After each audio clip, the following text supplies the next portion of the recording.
ऐसा पहली बार हुआ है कि अरब देशों ने भारत को सुनाया हो, उच्चायुक्त को तलब किया हो और भारत सरकार से माफी मांगने को कहा हो। ऐसा पहली बार हुआ है। बीते दिनों प्रधानमंत्री ने गुजरात में एक कार्यक्रम को संबोधित करते हुए कहा था कि बीते 8 सालों में उनकी सरकार ने ऐसा कोई काम नहीं किया है जिसकी वजह से भारतीयों को सिर झुकाना पड़े। लेकिन बीजेपी के ही दो राष्ट्रीय प्रवक्ताओं नुपुर शर्मा और नवीन जिंदल ने पैगंबर मोहम्मद पर आपत्तिजनक टिप्पणी कर ऐसा काम कर दिया कि पूरी दुनिया में भारत का सिर झुक गया।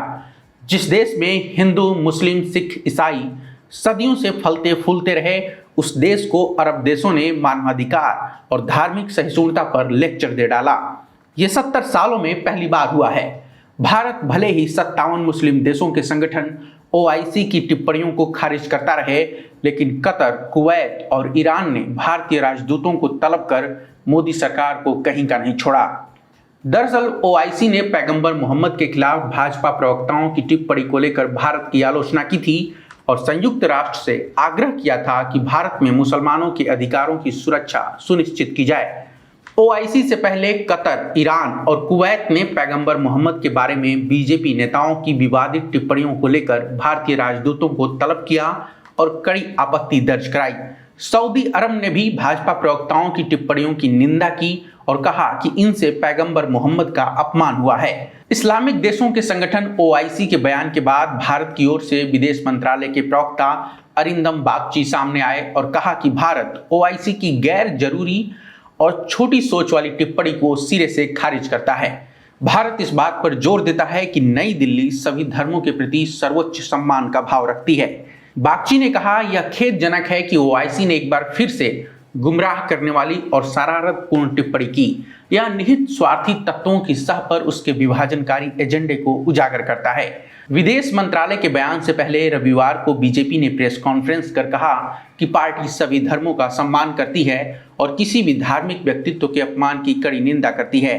इसके बाद रविवार शाम को ही अरब देशों ने भारतीय राजदूतों को तलब कर कड़ी आपत्ति दर्ज कराई तो राजनयिक स्तर पर भूचाल आ गया। ईरान और सऊदी अरब, जो एक दूसरे को फूटी आंख देखना पसंद नहीं करते, इस मुद्दे पर एक सुर में बोले। बड़ा सवाल यह है कि नुपुर शर्मा और नवीन जिंदल के जिस विवादित बयान को लेकर बीजेपी ने भारतीय मुसलमानों की परवाह नहीं की और दसियों दिन चुप्पी साधे रखा, वह अचानक से सभी धर्मों का सम्मान क्यों करने लगी। अपने ही प्रवक्ताओं को फ्रिंज एलिमेंट कहकर पार्टी से बाहर क्यों कर दिया। दरअसल भाजपा के प्रवक्ताओं ने पैगंबर मोहम्मद पर अपमानजनक टिप्पणी की तो अरब के देशों में सोशल मीडिया पर बवाल हो गया।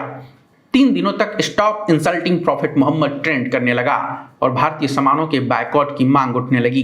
3 दिन तक सोशल मीडिया पर उठे तूफान से बीजेपी अछूती नहीं रही और सफाई जारी करने के लिए पार्टी के महासचिव अरुण सिंह आगे आए तो अरब देश हावी हो गए।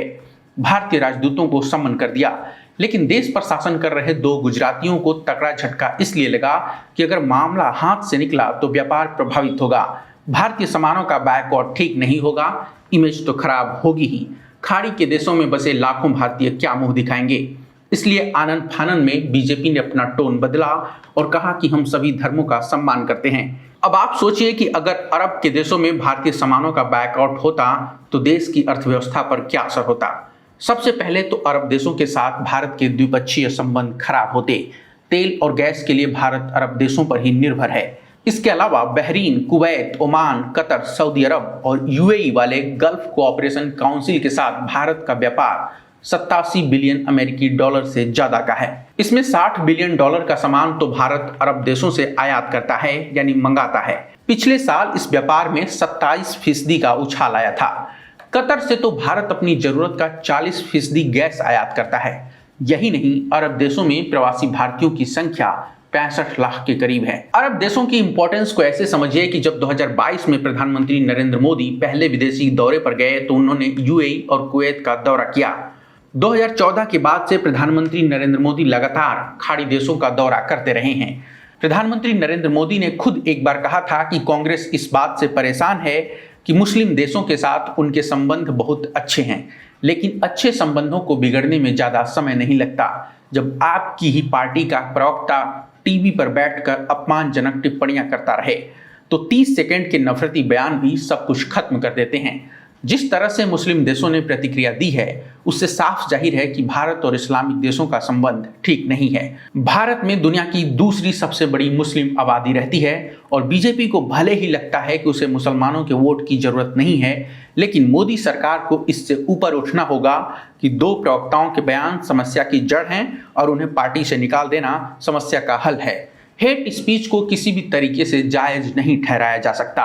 2014 के बाद से बीजेपी नेताओं द्वारा मुसलमानों को लगातार टारगेट किया गया है। ये देश में विभाजन को तो बढ़ा ही रहा है कि देश के हितों को भी चोट पहुंचा रहा है।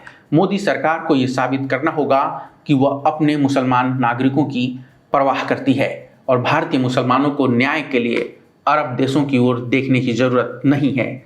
एन एक्सप्लेनर, नई दिल्ली।